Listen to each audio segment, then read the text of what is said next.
जय हिंद, वंदे मातरम। रिजवान भाई, आपका एक वीडियो मैंने बहुत समय पहले देखा और मुझे बहुत अच्छा लगा।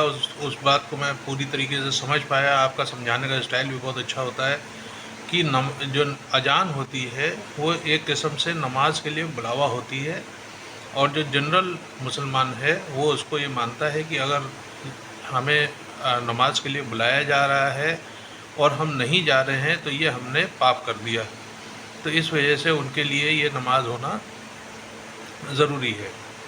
तो ये बात आपने जिस तरीके से समझाई, मुझे ये बात बहुत अच्छी लगी कि एक उनके अंदर एक बैड फीलिंग लाने के लिए कि देखो यार, हम तो बुला रहे हैं और तुम आ नहीं रहे हो, और 10 काम अपने जो है करने के लिए तुम पहुंच जाते हो, लेकिन ये एक जो इसको क्या कहा जाता है, फ़र्ज़, अब इस फ़र्ज़ के ऊपर तुम नहीं खड़े हो पा रहे हो।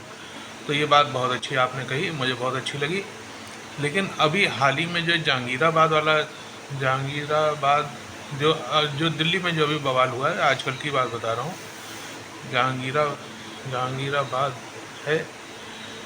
तो उसमें अंदर आपने देखा कि किस तरीके से, जिस ये वीडियो आपके पास भी आया होगा, नहीं होगा तो सोशल मीडिया में आपको मिल जाएगा। और मेरे समझ से तो आप, क्योंकि इतना अच्छे से पढ़ने के बाद, पूरा एनालाइज करने के बाद अपनी बात बताते हो, तो ये वीडियो आपके पास ज़रूर आया होगा कि उसके अंदर जो पुलिस जो है वहाँ पे जो लोग इकट्ठा हो गए थे और उनको रोक रही थी, जो मुसलमान इकट्ठा हो गए थे उनको रोक रही थी कि भाई आप लोग बवाल ना कीजिए, और कंटेन करने की कोशिश कर रही थी।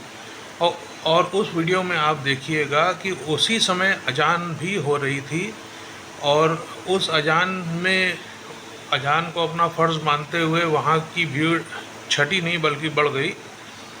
अगर अगर ये आपकी बात को मैं मान लेता हूँ, देखिए, जब जब बवाल होता है तो ये एक्सेप्शन हो जाता है, ये मैं इस आपकी बात को डिनाई नहीं कर रहा हूँ।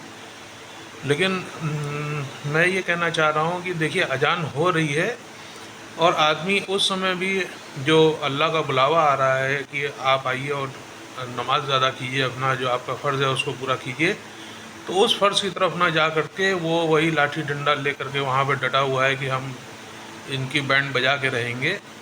तो ये बात मुझे, इन दोनों बातों में परस्पर एक विरोधाभास जिसे कहा जाता है वो महसूस हुआ। तो ये मुझे लगा कि आप तक ये बात मेरी पहुंचनी चाहिए, और क्योंकि मैं इतना लिख नहीं पाता हूं तो मैं ये वीडियो बना देता हूं और आपको भेज देता हूं, ताकि आपको पूरी बात मेरी समझ में आ जाए। और लिखे में और मुँह ज़बानी बताने का बड़ा अंतर हो जाता है। लिखे की बात को गलत रूप में भी लिया जा सकता है, और जो 1 to 1 जो बात की जाती है तो उसके अंदर जो गलत फहमी होती है वो नहीं पनपने पाती और मैसेज पूरा सही से कन्वे हो जाता है। वंदे मातरम। जय हिंद। भारत माता की जय।